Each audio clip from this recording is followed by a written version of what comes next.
Hello guys, what's up once again? Palaboy OFW here. So for today's vlog mga idol ay pag-usapan natin ang tungkol sa part-time. Dahil meron tayong tropa sa Pilipinas, siguro isa tong aplikante OFW bound to Kuwait. Ang tanong niya, Sir, tanong ko lang, pwede ba kayo mag part-time dyan? So magandang tanong niya mga lodi ha.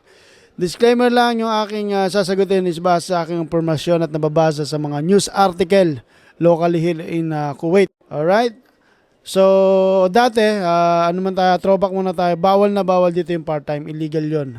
So, ngayon, nagpasa ng batas yung Kuwait sa mga employer na pwede mag-part-time. Yung ano lang yung visa 18, yung private sector.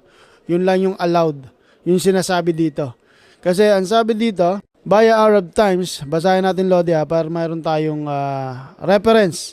As of February 2024, the Public Authority of Manpower introduced a regulation allowing private sector employees to engage in part-time work with another employer under the following conditions. So may mga kondisyon. Kailangan aprobado ng employer nyo yung gagawin yung part-time. So tapos, work permit. A part-time work permit must be secured through the Sahel platform. So, kailangan nyo mag-sign sa Sahel app. Mayroon yan locally dito sa Kuwait. Ito yung government application. No, lahat ng mga expat mayroon yan.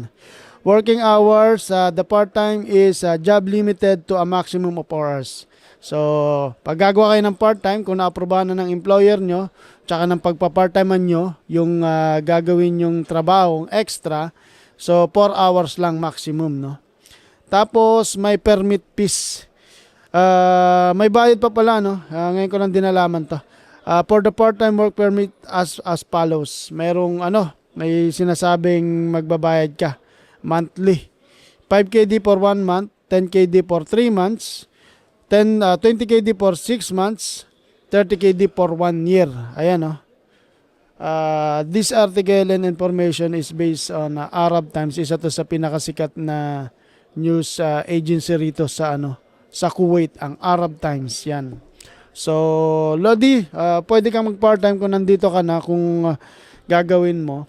Pero sa pagkakaalam ko lang din, dapat hindi conflict of interest sa katulad ng related job mo. Yung pagpa-part-time mo, at least ibang category. Kung sa pagkain, so sa pagkain ka, dapat iba, hindi dapat sa pagkain. Ang pagkakaalam ko lang, gano'n kasi siyempre hindi ka papayagan ng employer mo kung nasa coffee shop ka, tapos magpa-part-time ka sa another coffee shop. So, conflict of interest yun. Hindi naman nabanggit dito sa article, pero siyempre common sense na lang, di ba? Hindi ka aprobahan ng employer mo nun. So, dapat yung pagpa-part-time mo is ibang category ng trabaho. So, yun lang, Lodi. Sana nasagot ko yung tanong mo and good luck. And welcome to Kuwait. Mabuhay.